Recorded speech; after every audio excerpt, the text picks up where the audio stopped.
From ABC, this is World News Tonight with Peter Jennings. Good evening. It is going to be a very tense week. The Secretary of State and the Iraqi Foreign Minister will meet in Geneva. The Congress will debate whether the U.S. should attack the Iraqis if they do not withdraw from Kuwait by the UN deadline, which is only 8 days away now. Based on the weekend's developments, neither Saddam Hussein nor George Bush has altered his position by so much as a comma. The increasing strain of possible war was particularly evident today. According to the U.S. military in Saudi Arabia, a number of Iraqi officers defected today, flying 6 helicopters. Iraqi soldiers have crossed over in the past, but if these officers cooperate, there could be an intelligence bonus. Our national security correspondent, John McWethy, is in London tonight with the Secretary of State, who is preparing for that crucial meeting with his opposite number on Wednesday. In his march toward Geneva on Wednesday, Secretary Baker is building pressure on Iraq, visiting with key foreign ministers, and trying to present the picture of a coalition that is rock solid as it nears the January 15th deadline. The only real chance that we have for peace, in my opinion, is if Saddam Hussein begins to understand that that deadline is real and that we are serious. We need to hear less talk from Baghdad, and we need to see some action. From the West. The president of the European community said he does not think Saddam Hussein is getting the message. It seems that he doesn't hear it, so it has to be repeated again and again. Even the French, after sending a special envoy to Baghdad and floating a peace proposal that the U.S. has rejected, were saying today they have not changed their view. Foreign Minister Dumas said Iraq must withdraw from Kuwait without condition. And in Saudi Arabia, where Britain's new Prime Minister John Major just arrived, there was scorn for rumors that Saddam Hussein wants the January 15th deadline pushed back. If he's concerned about the deadline, then the solution is in his own hands. He can start moving out of Kuwait tonight. In private, Baker is arguing that as time runs out on the January 15th deadline, it is more essential than ever to make the threat of war frighteningly credible to Saddam Hussein.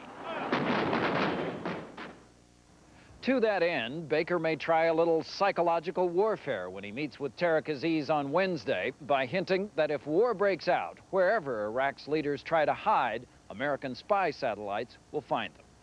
John McWethy, ABC News, London. Well, as of this moment, there are no obvious signs that any of this is getting through to Saddam Hussein. As ABC's Sheila McVicker reports from Baghdad, his public message has not changed at all. Linked in an embrace, Palestine Liberation Organization Chairman Yassir Arafat and the second most powerful man in Iraq, Taha Yassin Ramadan. A picture with a message meant for Washington. Iraq has joined withdrawal from Kuwait to resolution of the Palestinian issue. Now, just 2 days before Tariq Aziz and James Baker meet in Geneva, the Iraqis are trying to make the Palestinian question the main issue. The Palestinian problem must be solved now. Senior Iraqi officials say an international peace conference is no longer enough. The Iraqis now want guarantees and a timetable of Israeli withdrawal from the occupied territories. Even in Baghdad, this hard line is seen as a starting position for negotiations. But Iraqi officials also say the talks in Geneva will not necessarily fail if Baker has little to offer on the Palestinians. Because the Americans called for this meeting, they say James Baker should speak first. And Iraqi officials warn if the U.S. has nothing new to put on the table to discuss, neither will Iraq. Senior Iraqi officials say if there is no progress in Geneva, they will try to push back the UN's January 15th deadline by inviting diplomats and envoys to Baghdad, an attempt to give the appearance of ongoing discussions. But in private, they say, this crisis can be resolved peacefully only between Washington and Baghdad. Sheila McVicker, ABC News, Baghdad. Our latest polling continues to show that while there is enormous support for the idea of Secretary Baker and Tariq Aziz meeting on Wednesday, there isn't much hope that they'll accomplish anything. Only 49% of those we asked think the talks will lead to a diplomatic solution. And 68% continue to support the use of military force if that is required to get Iraq out of Kuwait. The strongest supporters of a military solution are those people who think a war would be brief and U.S. casualties light. We have another look tonight at some of the troops who would expect to be in the thick of it if there's a war. It has always been an important part of the Marines' esprit de corps that when the U.S. goes to war, the Marines are the first into battle. It has been the case far more often than not. But this time, if there is a ground war with the Iraqis, the Marines may well not be in the vanguard. ABC's Bob Zelnick is in Saudi Arabia. Frontline Marines from the 2nd Division have been told they have only days to get their weapons combat ready.